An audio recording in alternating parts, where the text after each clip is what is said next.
Welcome to Level Up with Winnie Sun.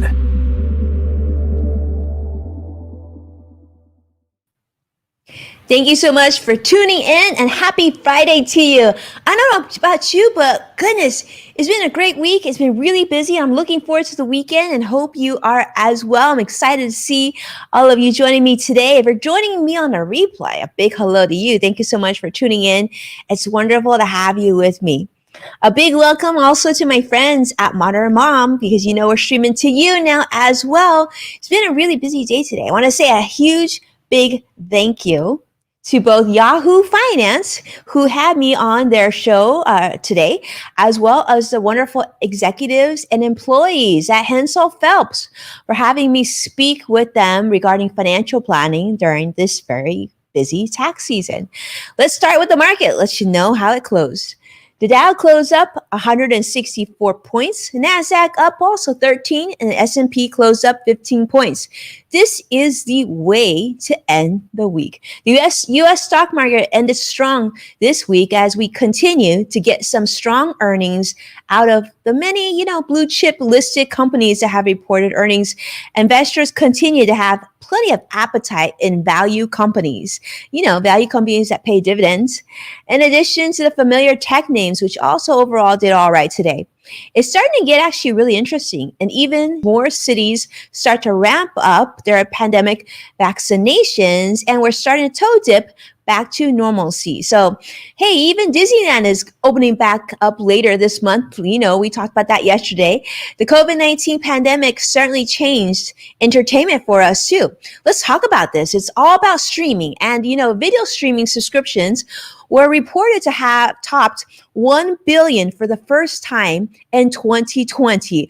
Over 1 billion of us streamed proudly and loudly, I say, because, with that, the pandemic forced you and I and so many others to work and stay at home.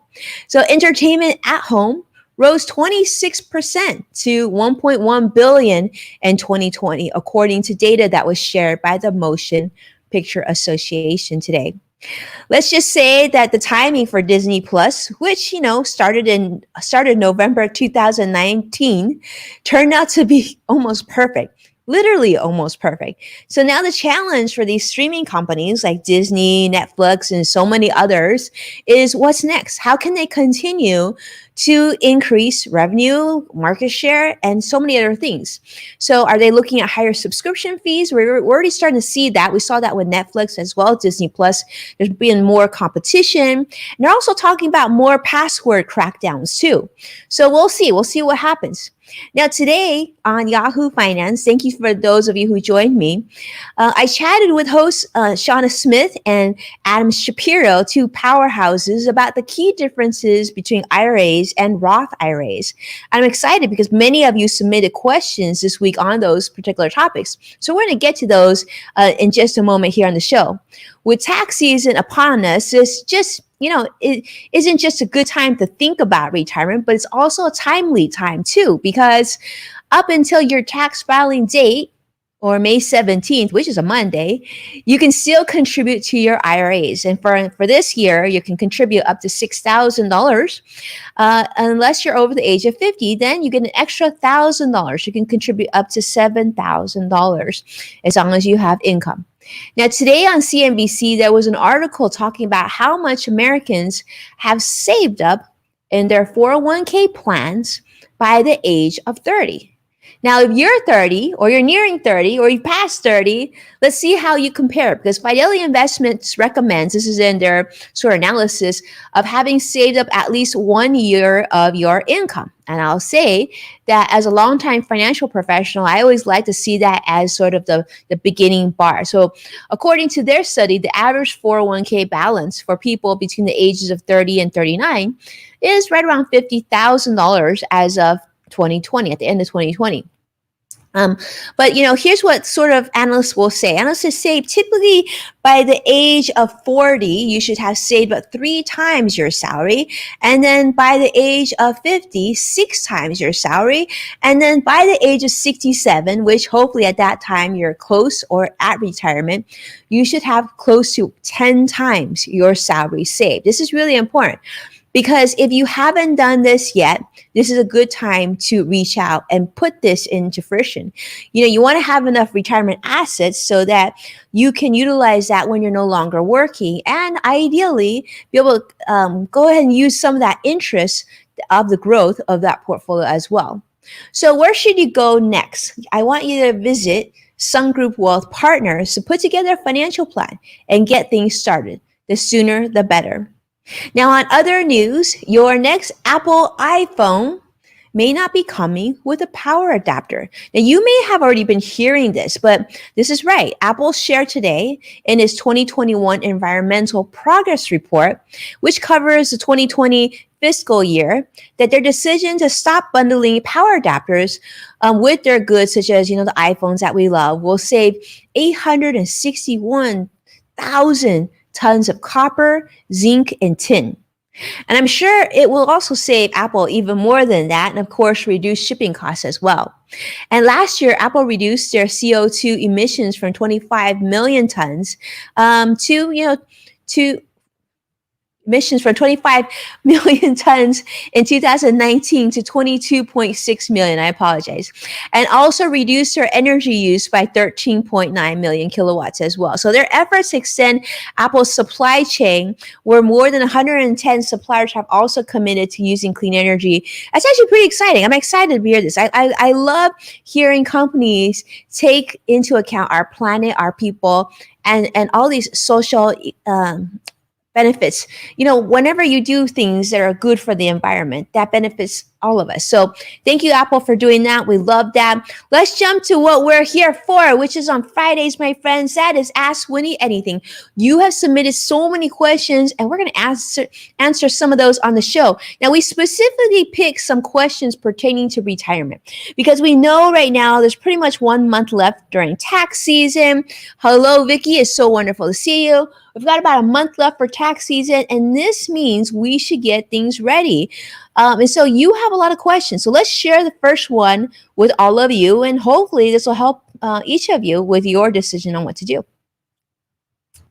All right, first question is, can I move my traditional IRA assets into my new employer's 401k? Okay, great question. Now, I will say this. Now, traditional IRA, so IRA stands for Individual Retirement Account. Your 401k is your employer plan, so your company plan.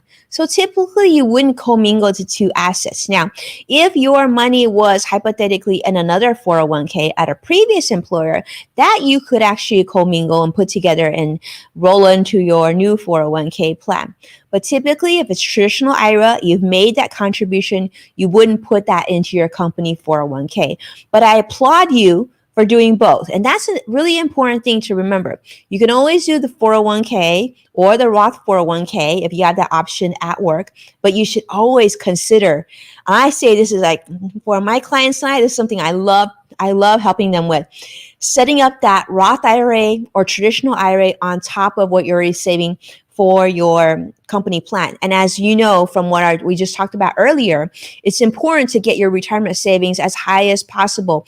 And I would tell you sort of a power move to do it sooner rather than later.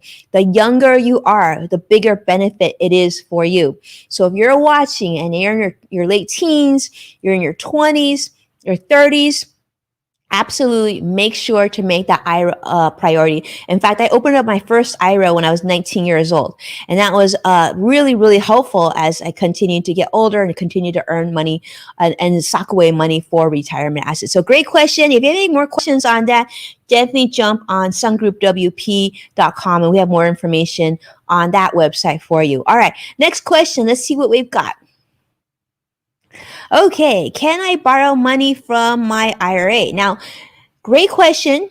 Now, you may or may not know this, but in a 401k, which is the company version of the IRA, you can, in most cases, borrow from your 401k. As long as your employer's plan allows it, the plan sponsor allows it, you can generally borrow up to 50% of your 401k. There could be caps on your plan depending on the company, but on the 401k, you generally can't borrow. But on the IRA or the Roth IRA, it's really not designed for you to borrow. It's not called borrowing. You could take a distribution from an IRA or Roth IRA and pay it back within 60 days, if you pay it back within 60 days, there aren't any penalties or taxes because it's considered just a re-contribution. However, that being said, if you don't pay yourself back post 60 days in the IRA, there will be a penalty. It'll be counted as an early distribution. So therefore, it'll be subject to penalties and taxes on a traditional IRA. Now on the Roth, it's a little different. Depending on how much you take out, you technically can take out what you've contributed into a Roth IRA. So let's say hypothetically, you've contributed $10,000 total. It grows to $15,000. Well, you can take the $10,000 out that you put in at any time without taxes and penalties, but you can't touch the extra $5,000. You got to let that continue to grow until after the age of 59 and a half or older.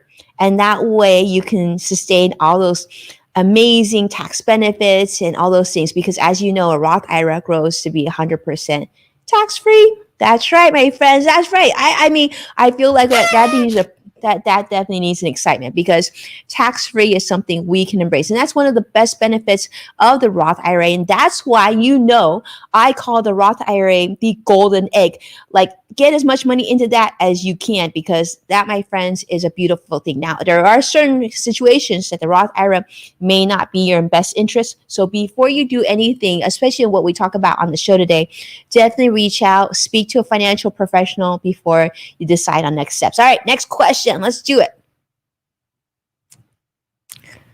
Okay, great question. Can my spouse make an IRA contribution if she isn't working right now?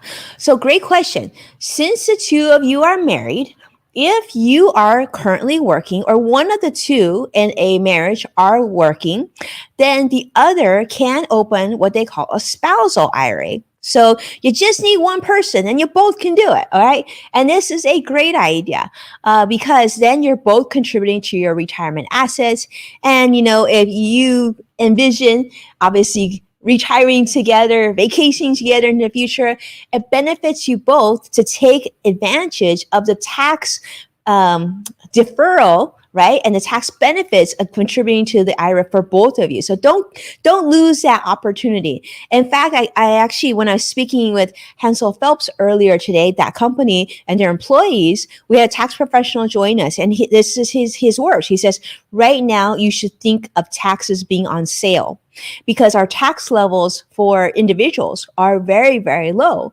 And more than likely, taxes will be going higher in the future. So if you can, and if you think this is a benefit to you, you might want to look at the Roth IRA very carefully, not just for 2021, but also for 2020, because you can still contribute for 2020 until May 17th. Now, if you've already filed your taxes, I actually talked to a client that was in that situation recently, a new client, and I said, well, if you wanted to, you could actually file an amendment and you could actually contribute the full amount for 2020. And that's what they plan to do. So understand there are options out there. I would definitely speak to a financial professional, financial advisor to be able to go through that process.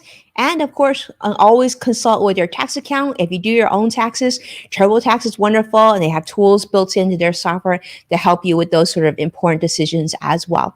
And with that, thank you so much for watching. It's Friday, so we're going to keep it short and have some fun. But most importantly, I thank you. I thank you so much for being here with me. Take a moment to share the show with a friend and a loved one if you don't mind. And as a reminder, you can find full episodes of Level Up with Winnie Sun on NASDAQ, Amazon Fire, and Roku. And if you want to talk and have a little bit more fun, I'm actually going to be on Twitter Spaces at 3:30, which is, about 45 minutes from now.